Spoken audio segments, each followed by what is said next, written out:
Hey, welcome back. Woo! Another day, another vlog. What a mistake to make.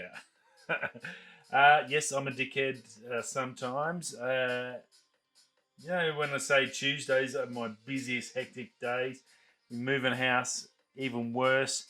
I have brought everything. I bring way too much than probably I normally need when I come to work because we're stuck here for 2 weeks and you basically got nowhere to go.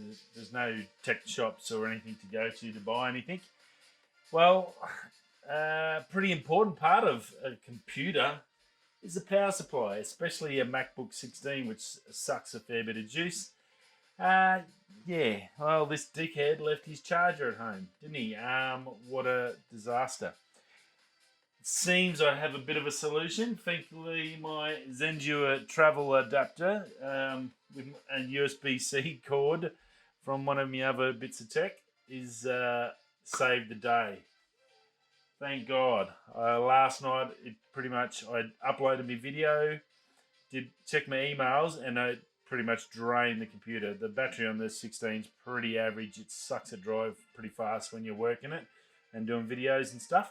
So yeah, it was I thought it was going to be an absolute nightmare. I figured we'd be probably out for the swing, possibly not be able to do any videos or daily vlogs or anything. I didn't know how I was going to sort out any of those issues with nothing. Very much a disaster. So thank God I had that here, and I had to go straight to mains power, even out of my power board. Just did not work. So it was not good. I don't like being out of not without the computer. It seems like a big thing, but 2 weeks stuck in a room by myself. Yeah, I can't do that anymore. I need something to do. When you don't drink on site, you definitely need something to do, and you can only go for a run for a little bit or do something else. It's very hard, so it would have been a bit of a disaster. So fingers crossed. It looks like it's charging now. We'll see how it holds up the charge. Whew. What a disaster. So yeah, get the power adapter. Whatever you do, don't forget your power adapter. I've got everything else known to man here, but yeah, bring 4 bags for site to try and make sure I've got the stuff. And that's probably the most important one. And yeah, nearly completely stuffed me for 2 weeks. We're alive. It's all good. It's thank God 2020 is over. What a way to finish 2020. The whole year's just been an abysmal failure. I think for everyone. I don't think there's too many people who've got too many, apart from Jeff Bezos and Tesla. Maybe, I think they're about the only two that are pretty stoked with how the year's turned out. Pretty much everyone else on the planet is pretty much well and truly over 2020. So if you're out celebrating, I think there's going to be a lot of people celebrating tonight, even though the stupid virus is still out there and present and everything. I think everyone's just had enough now and they're just sick to death of it. They want to just try and change the fortunes, and hopefully this thing's just going to 2021 we get a little bit of a change of luck and it all sort of comes to good. The vaccines go well and all that sort of stuff. So fingers crossed. Obviously Victoria had some dramas this afternoon. So we got some guys at work that have just flown in and now they're going to be stuck in their room and can't leave their room for 14 days straight. Their whole swing, they're stuck here. And then they won't even be able to fly back, I guess, depending on if the border opens again. A bit of a disaster for those guys. Couldn't imagine anything worse. It's bad enough being stuck on site, but I don't know how they're going to get food or how that's all going to work. They're going to have to work out some sort of solution for them. But basically stuck in a tiny little room like this. This is probably a third of the room, what you see here. Or this is probably half of my room. So imagine being stuck in that. Basically a cell for 14 days straight. Yeah, there's only so much Netflix you can watch before you start losing your mind. Very crazy. Not good for those guys. So some bad news there for Victoria. The WA's put up the hard border against them again already. It just never ends, does it? Never ends. So yeah, I think I'm looking forward to 2021. I hope you guys all have a better 2021, a start to it at least. Hopefully you get to celebrate like Christmas with your friends and family and get to have a drink and I guess, reflect on the good things that happened this year. We have had some good things. There's been a crazy amount of good stuff coming out in tech on the tech side. It's been a huge year. Um, I think the biggest thing for me was probably M1 chip in the Apples was a huge jump forward for the computer industry. The camera industry's gone through the roof. The R5 and R6 Canons coming out. It's got very expensive though on the camera side. Everything new has been full frame and expensive. There's not a lot of cheap options out there, even in your vlogging cameras like the Sony ZV-1 is a $2,000 sort of camera in Australia. So there's not a lot of cheap options out there. Great thing I did have, I think the probably best tech for me this year was getting the iPhone 12.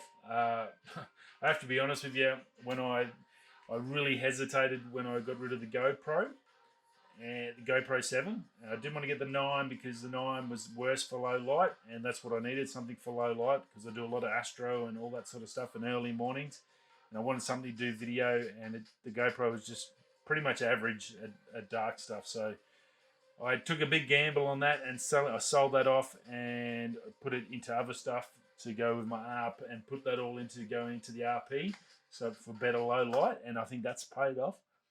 But the iPhone 12 video-wise has just been sensational. So I'm super wrapped with that. I waited an extra year for another phone. Went out of plan, and then waited another year and just held on because iPhone 11 last year was pretty much abysmal. The 12 this year is a big change, and it is definitely worthwhile. If you haven't upgraded for a few years, you will definitely see the benefits. Video-wise, photography-wise, and as a phone, it is a lot better. So super wrapped with that. It's probably my best tech purchase. Super happy about the RP and getting another drone. That's been the other big thing, getting back into drones finally after droning drowned a couple of years ago at the Barra Classic. So looking forward to that. Now I've got the Mini 2. I'm going to have a play with that over the weekend and see how that goes and see the difference between that and the original Mini. I think it's going to be fantastic. I'm super excited with it. I've got it all charged up now. Just got to have SIM card in, get it all set up, and it will be a way to go. So super excited with the tech stuff for the new year. And I think next year is going to be even bigger. Unfortunately, one of the sad things this year was the death of the M mount for Canon. So we've talked about it a few times, and I said it's pretty much over. And Canon Room has had up there today that is pretty much done. They believe it's pretty much done. I think it's pretty much the death knells. There's going to be 2 APS-C sensors going in an RF mount. I don't know how they're going to make it cheaper. To make an RF mount at the same price as the M50 would completely destroy the M series range. So I don't know why you would do that. As such, it's going to be hard to put that bigger mount in such a cheap body. So I'm not sure how they're going to try and work that. It's going to be a pretty basic system and you can get an RP, a full frame camera, for like a good price at about $1,300. So probably even going to be cheaper by midway this year if they upgrade the RP to a different model. So that's probably an option too. So I don't think I think APS-C as a format is a little bit tricky. I think Olympus has got it. They're the best at it, and they do an amazing job with it. And Panasonic's got some good stuff as well in the APS-C. Those two are probably going to stick with it. And I think it works if you're just into travel stuff. It's definitely going to work. The M50 is unfortunately going to die pretty quick, I think, once these new ones come out.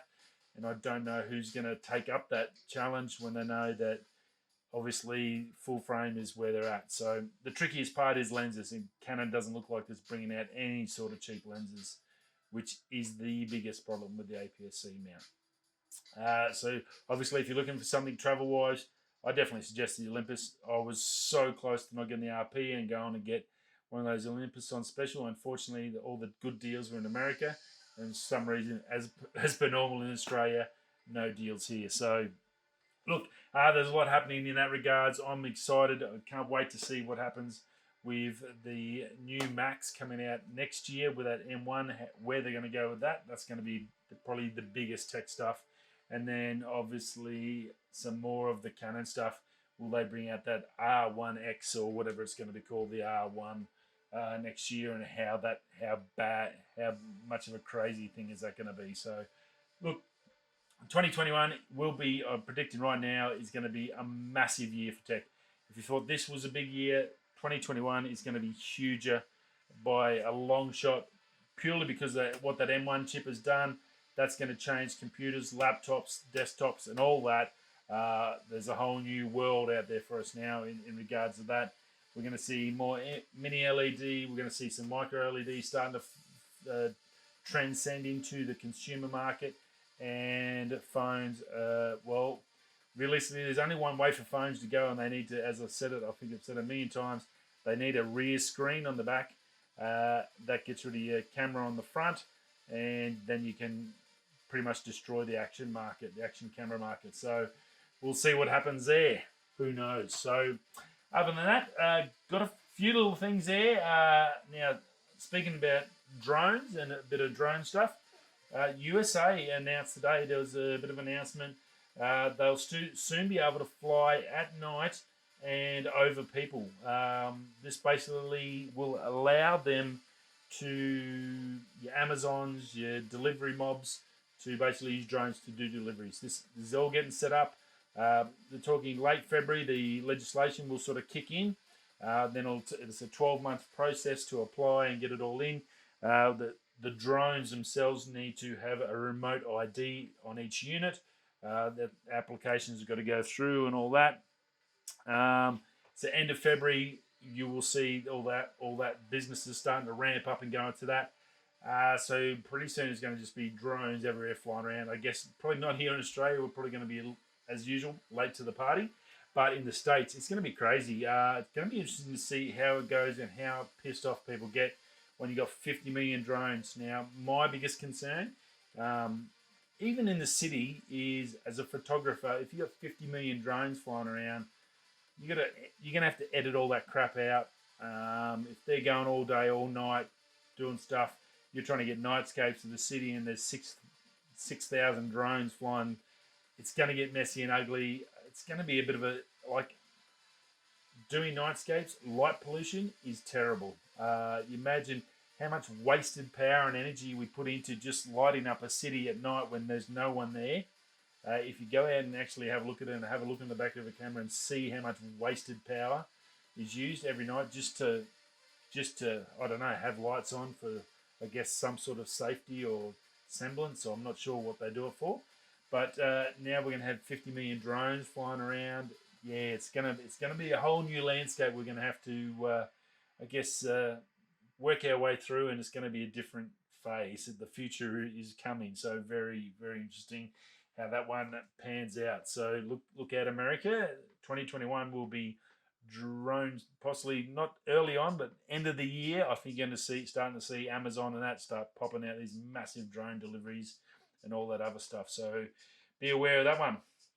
Now, also on the Apple front, tech-wise for 2021, there's a lot of rumors around, and I think it's sort of a grain of salt sort of rumors. They're not anything, I guess, that's... there we go. Bit of focus back.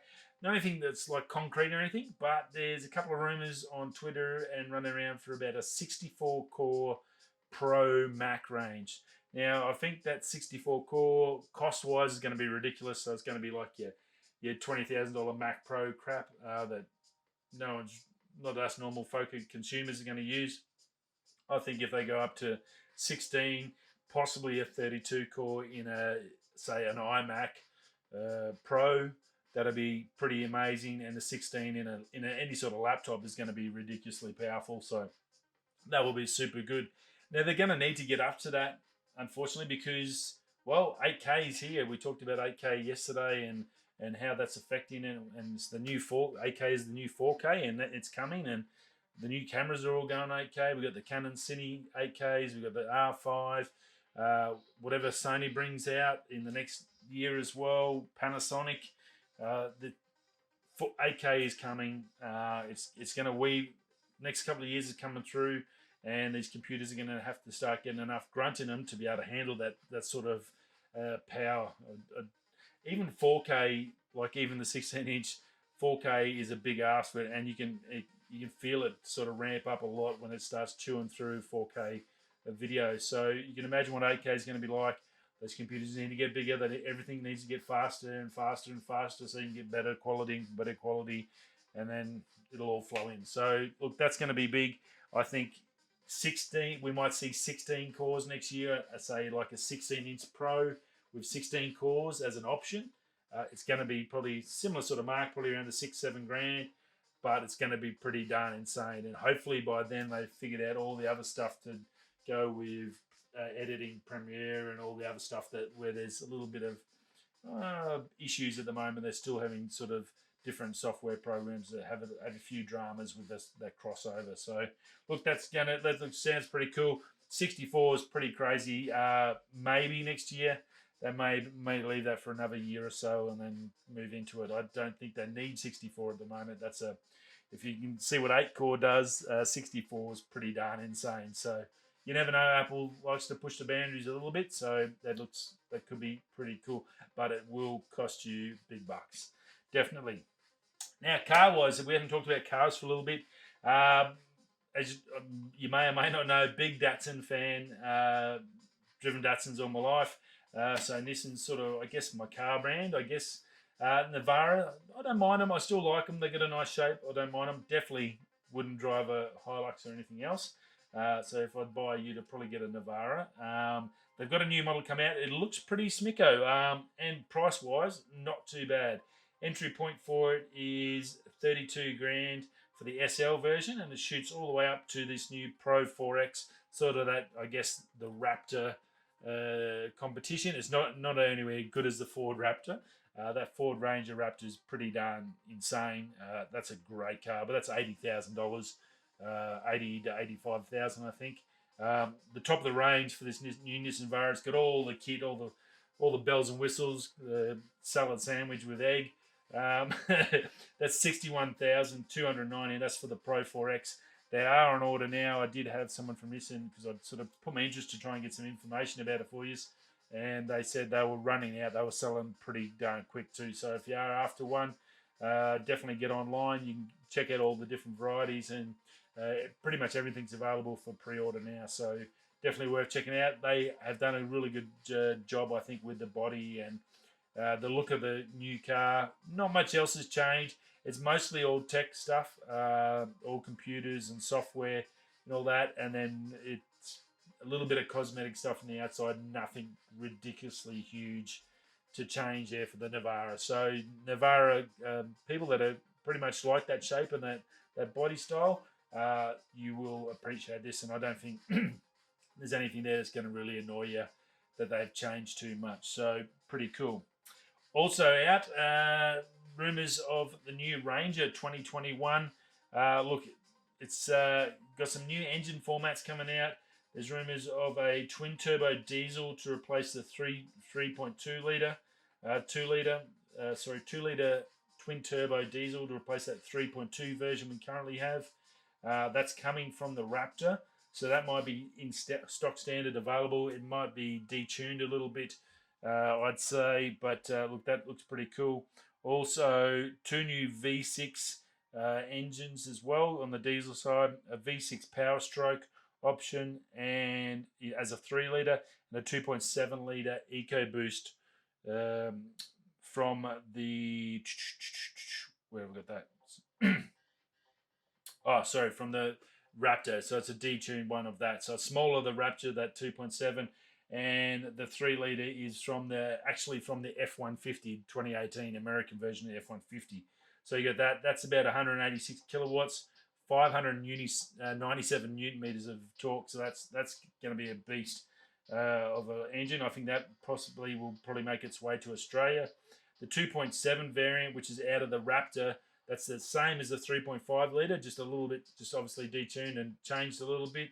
Now, as the 3.5 litre is 242 kilowatts, obviously that's going to drop down probably around the same sort of mark, maybe around the 180, 190, 200 kilowatt range, and 542 newtons, that'll probably drop to just under 500. So look, that 3 litre diesel out of the F-150 I think would be a great option in that Ranger market. I think that would sell really well here in Australia. The little twin turbo one, that might be a good option as well. Out of the Raptor, that's gone really well. That's a great engine. So, and I think it's probably, that might be your two options there. They are talking about possibly a petrol one, a 2.3 litre turbo petrol version, but that's probably going to be for the US guys. That's out of the Focus ST, that super hot hatchback. So I don't see we'll see that. Now, all of them are going to have the 10-speed auto, and it looks really, really nice. Ranger has done really well here in Australia. It's taken off, and because of that and that design cues they've taken from that, it's gone really well outside of Australia as well. Even in the States, the Ranger, I think, has picked up a lot of pace. The Ranger Raptor has done amazing things here, but 85 grand, it's a lot of money. But then I guess you look at your Silverados, your Rams, your F-150s, they're all 150 grand, so it's probably a better price.